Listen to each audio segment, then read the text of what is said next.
Welcome. In this series of videos, I'd like to share with you some insights about the teachings of Advaita Vedanta. These presentations will introduce various topics in a sequence that follows the methodology used by most traditional teachers. These presentations will also show how Vedantic teachings are to be incorporated into your own process of spiritual growth. First of all, let's briefly define the word Vedanta. This Sanskrit word literally means the final part, or anta, of each of the four Vedas. The first part of the Vedas are dedicated mostly to prayers and rituals, whereas the last part is focused on the spiritual wisdom of the ancient rishis. The particular texts that form this last part are called Upanishads. So, Vedanta consists of the wisdom of the ancient rishis as found in the Upanishads and in other scriptures based on the Upanishads, like the Bhagavad Gita. From the standpoint of spiritual practice, Vedanta is understood to be moksha shastra, which means scriptural teachings that lead to liberation, moksha. Moksha literally means freedom, but not merely freedom from rebirth, as some people think.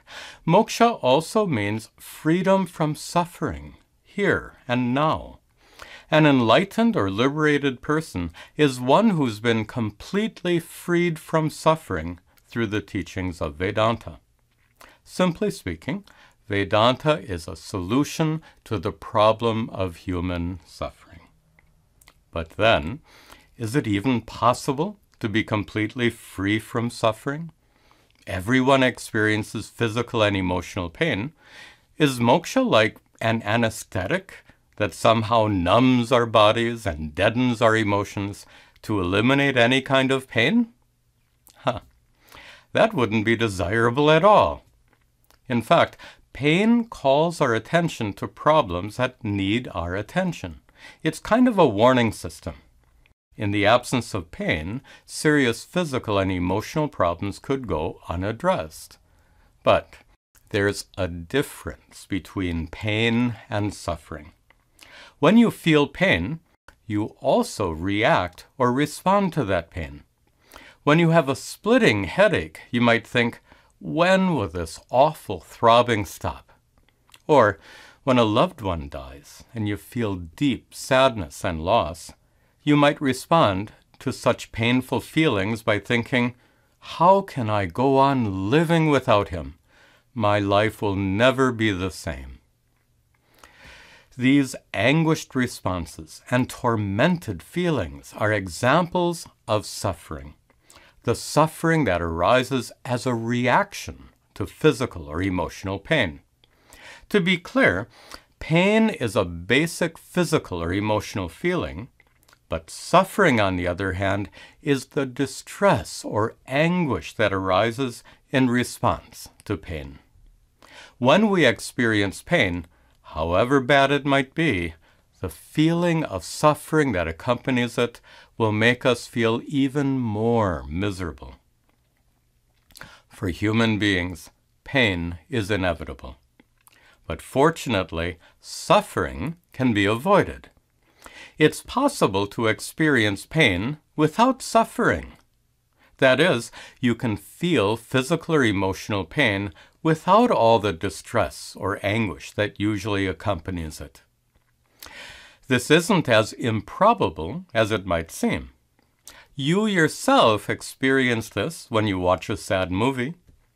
Even though it's just a movie, the sadness you feel is real sadness, and your tears are real tears. But when you cry during a movie, you don't experience the distress or anguish of suffering. If a character tragically dies in a heartbreaking scene, you'll feel really sad. But you won't think, why did this have to happen to me? Why me? You don't suffer during the movie because nothing truly happens to you. You're absolutely okay in spite of the tragic death. In fact, You actually enjoy the sadness you feel during a movie. So, if you can enjoy movie theater sadness, do you think it might be possible to experience real-life sadness without any suffering? It might be possible, but only if physical and emotional pain doesn't truly affect you. And that is exactly what the ancient rishis discovered, that the truth or essence of who you are is utterly unaffected by pain.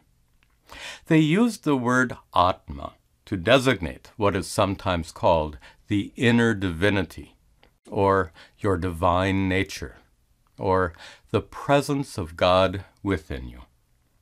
According to the rishis, atma, your essential nature, is full, perfect, complete. It's the true inner source of happiness. However, this inner reality is usually well hidden. It's concealed or covered by a dark veil of ignorance. That inner reality then remains unknown, unrecognized, unrealized. But that inner reality is actually the truth of yourself, so how can you remain unknown? There's a problem here, a problem that we can call self-non-recognition. Self-non-recognition means the failure to know your true nature to be full, complete, and the source of happiness. Self-non-recognition is a fancy term that simply means ignorance of your true self, atma. This veil of ignorance conceals the divine reality hidden within you, so it must be removed. Ignorance, of course, is removed by knowledge. And ignorance in the form of self-non-recognition is removed by knowledge of the true self, atma. This self-knowledge, or atma vidya, can be gained through the teachings of Vedanta. These teachings lead you step by step to discover what the ancient rishis discovered. The discovery of your true nature is called liberation or moksha because it results in complete freedom from suffering. You yourself can be free from suffering when you discover that your essential nature is utterly untouched by pain, and that you are okay no matter what. Now, we all want to be free from suffering. We all share that desire. Desire, or kama, is a basic universal feeling. We desire whatever it is that can remove suffering and produce happiness. In fact, desire seems to drive everything we do. Think about it. Going to work, what you do at home, your time with friends and relatives. All this, in one way or another, is driven by your desire to avoid suffering and enjoy happiness. Desire ultimately provides the stimulus or motivation for all our actions. It's true that your desires are likely to be different from the desires others have, but all these desires have something in common. That is, when our desires remain unfulfilled, we suffer. We feel deficient or incomplete. We feel that something is missing. But by fulfilling desires, we seek to remove that feeling of being deficient or incomplete. In other words, by fulfilling our desires, we seek fullness, completeness, and contentment. Okay, now we're ready for one of the most important questions in this inquiry. A question about the actual source of the happiness and contentment we seek through fulfilling our desires. Is it true that the fulfillment of a desire itself produces happiness and contentment? At first, this might sound reasonable, but on examination, it's easy to spot a problem. When you see a cute baby smiling sweetly, or when you watch a beautiful golden sunset, you'll probably feel happy and content, at least for a few moments. But what desire did you fulfill by seeing that smiling baby or beautiful sunset? Now you can see, without fulfilling any particular desire, you can feel happy and content. So we have to conclude that fulfilling desires is not the actual source of happiness and contentment. Then, what is the actual source of happiness and contentment? The answer to this question is found in a universal truth that you already know. The true source of happiness lies within you. The same truth was expressed by the ancient rishis. And even though many people understand this intuitively, it's really important to know how and why it's true. Here's an anecdote that will help. Long ago, when I was teaching a group of school children, I asked them, "What is the source of happiness?" One boy replied, "Chocolate ice cream." "Okay," I said, "if a scoop of ice cream is the source of happiness, what would you say about 2 scoops? The boy said, "That would make me twice as happy." So I asked, "What about 3 scoops?" And he answered, "I'd be 3 times as happy." Then I said, "Suppose you ate the entire 5-gallon container of ice cream, from which all those scoops were served." His eyes grew wide, and he said, "That would be totally awesome." Of course, he'd be totally sick before eating even a part of that. But if ice cream truly were the source of happiness, then he should indeed find it totally awesome. This little story shows us something we already know about eating ice cream. Happiness is not an ingredient in the ice cream, along with the milk, sugar, and chocolate. So, because any happiness you feel can't come from the ice cream, it can only come from within you. Here's a Vedantic explanation about how ice cream makes you feel happy. Eating it fulfills your desire for ice cream, but you continue to have many other desires that remain unfulfilled. You will still want a better job, a new car, a nice vacation, etc. And these unfulfilled desires usually make you feel deficient and incomplete, as we discussed before. But while you're enjoying the ice cream, those feelings of incompleteness are temporarily driven away by the pleasure of eating the ice cream. And in the absence of feelings of incompleteness, happiness naturally and spontaneously arises within you. Even though happiness is always present within, feelings of incompleteness obstruct your experience of it. Like when clouds cover the sun, it continues to shine, but you don't experience its warmth and brilliance. Then, when the clouds go away, you experience the sun fully. In the same way, the true source of happiness always shines within you, but it's often covered up, so to speak, by feelings of incompleteness.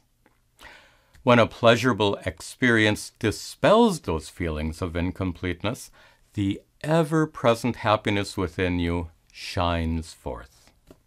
That means, contrary to what you might think, happiness is not something you get. Instead, it arises naturally and spontaneously when you get rid of something, when you get rid of your feelings of incompleteness and the desires associated with them. Even though many people intuitively understand that the true source of happiness is within, their day-to-day behavior doesn't seem to reflect this understanding at all. For example, how many hours a day do you spend seeking happiness at its true source within? And how much time do you spend seeking happiness outside of yourself, even though you know the true source of happiness is within? Obviously, there's some confusion here. We've already discussed the cause for this confusion, which is the veil of ignorance that conceals your true divine nature. This ignorance prevents you from recognizing your innate fullness and completeness. And that's why we call it self-non-recognition. As a result of this self-non-recognition, you'll naturally feel deficient and incomplete. And when you feel deficient and incomplete, you'll certainly be driven by desire to seek out those things and experiences that can make you feel less deficient and more complete. Simply put, you seek happiness and contentment.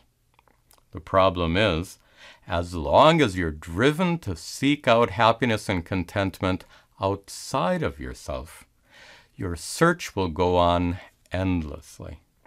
You'll never find lasting happiness and contentment because you're actually looking in the wrong place. Self-non-recognition leads to a life of endless seeking. This search is punctuated by moments of happiness, no doubt, but it never culminates in finding perfect peace and uninterrupted contentment.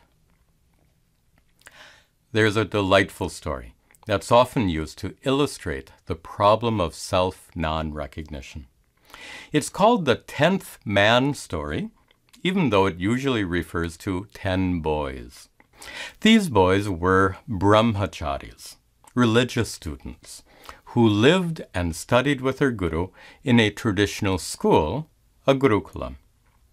When a particular religious festival was approaching, the guru instructed his 10 young disciples to go on a pilgrimage to a special temple for the celebrations.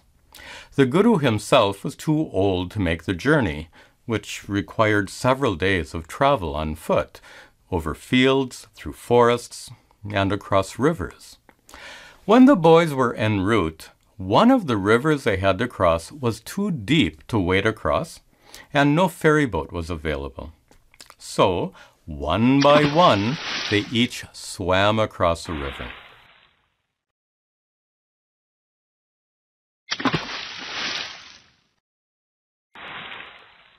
Then, they wanted to be sure that everyone got across safely, so one of the boys counted the others. Looking around, he counted 1, 2, 3, 4, 5, 6, 7, 8, 9, but he neglected to count himself. He said, "Where's the 10th boy?" Another boy thought there was a mistake in that tally, so he counted 1, 2, 3, 4, 5, 6, 7, 8, 9. He also neglected to count himself. Eventually, each of the boys counted the others, and each neglected to count himself. They were soon stricken with fear, thinking that one of their classmates had gone missing. Then they began to run about frantically, looking for the missing boy. They looked upstream and downstream, in the fields and forests on both sides of the river. But they couldn't find their missing classmate. Before we continue with this story, you can see how nicely it illustrates the problem of self-non-recognition. Each of the boys failed to count himself, and as a result, each of them was actually searching for himself. In a similar way, we fail to recognize our own true natures as being full and complete. We fail to recognize the true source of happiness present within. And as a result, we end up searching for happiness outside of ourselves, looking for the happiness that actually lies within. The boys' frantic search was doomed to failure because they were all looking in the wrong place. In the same way, our search for happiness outside of ourselves is also doomed to failure because we too are looking in the wrong place. In spite of that, it wouldn't be so bad if our search for happiness was pleasant and enjoyable, like the game of hide and seek that children play. But our search for happiness is often not much fun. The boys were miserable while searching in the fields and forests. They felt terrible anxiety, and they were eventually exhausted by their frenzied efforts. In the same way, our search for happiness in the world is often fraught with great anxiety and frustration. We face a variety of obstacles. We struggle to overcome a great number of difficulties, and we may eventually find ourselves exhausted by all this effort. Let's return to the story. After several hours of panic-stricken searching, the boys gathered together and started to weep. They had come to the conclusion that their classmate had drowned in the river and was swept away by the current. A passerby happened to see this group of brahmacharis sobbing on the riverbank. He asked what had happened, and as they narrated their tragic story, he could easily see that all 10 boys were standing there. He was able to surmise that each of them had failed to count himself. So he told the boys that their classmate was indeed alive, and that he was standing amongst them right now. Each of the boys looked around for their missing classmate and were deeply disappointed not to find him. They wondered if the passerby was playing a cruel joke on them. The problem was, they were still looking in the wrong place. Even though the passerby told them the truth, that wasn't enough. Something more was required to dispel their ignorance. In the same way, when we are first exposed to the teachings of Vedanta, we soon learn the great truth revealed by the rishis, that our true nature is divine, full and complete. Yet, like the 10 boys, we too don't really get it at first. Even though we understand the words of the rishis, it's not enough. Something more is required. What's missing? The last part of the story will make it clear. One of the boys said, "How could our missing classmate be here right now?" The passerby took him aside and asked him to count once again. The boy counted 1, 2, 3, 4, 5, 6, 7, 8, 9. And then the passerby said, "You counted 9, but you didn't count yourself. You are the 10th. Then the boys immediately realized that each of them had failed to count himself. And they were immensely relieved to know that no one had actually drowned. This story not only illustrates the problem of self-non-recognition, it also demonstrates a basic principle of teaching, a principle based on the difference between telling and showing. Merely telling students about something is not enough. Students must be shown. They must be led to personally discover what the teacher wants them to understand. Therefore, the methodology used in teaching is just as important as the material being taught. Without an effective teaching methodology, students will never understand. And this is most certainly true of Vedanta. What makes Vedanta unique is not what it teaches, but rather how it teaches. Other spiritual traditions also profess that your true nature is divine, full and complete. But what distinguishes Vedanta is its powerful and meticulous teaching methodology. At the heart of this methodology is a practice called atma vichara, or self-inquiry.